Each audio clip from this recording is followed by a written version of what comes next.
নেপালে ভয়াবহ আকস্মিক বন্যা ও ভূমিধসে অন্তত ৯৮ জনের মৃত্যু হয়েছে আর নিখোঁজ রয়েছেন শত শত মানুষ। বুধবার তিব্বত সীমান্তবর্তী পার্বত্য এলাকায় হঠাৎ নেমে আসা পানির প্রবল স্রোতে একের পর এক গ্রাম, সড়ক, সেতু ও বিদ্যুৎ প্রকল্প ক্ষতিগ্রস্ত হয়েছে।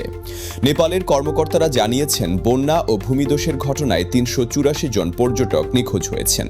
তাদের মধ্যে যুক্তরাজ্য, যুক্তরাষ্ট্র, ভারত ও মালয়েশিয়া সহ বিভিন্ন দেশের ২৯১ জন পর্যটক রয়েছেন। নিখোঁজদের তালিকায় ২৮ জন পুলিশ সদস্যও রয়েছেন। নেপাল পুলিশের মুখপাত্র জানিয়েছেন, এখন পর্যন্ত ৯৮ জনের মৃত্যুর খবর নিশ্চিত হয়েছে। পরিস্থিতি আরও ভয়াবহ হয়ে উঠেছে চীন সীমান্তেও।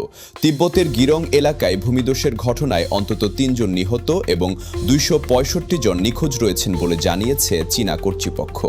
ভূমিধসে চীন নেপাল সীমান্তের একটি গুরুত্বপূর্ণ স্থলবন্দর ক্ষতিগ্রস্ত হয়েছে। বন্ধ হয়ে গেছে সড়ক যোগাযোগ, বিদ্যুৎ ও যোগাযোগ ব্যবস্থা। নেপালের ক্ষতিগ্রস্ত সিয়াপ্রু বেসি ও তিমুরে পানির উচ্চতা এতটাই বেড়ে গেছে যে হেলিকপ্টারও সেখানে অবতরণ করতে পারছে না। ভোতেকোশি নদী তীরবর্তী বাসিন্দাদের নিরাপদ ও উঁচু স্থানে সরে যাওয়ার নির্দেশ দেওয়া হয়েছে।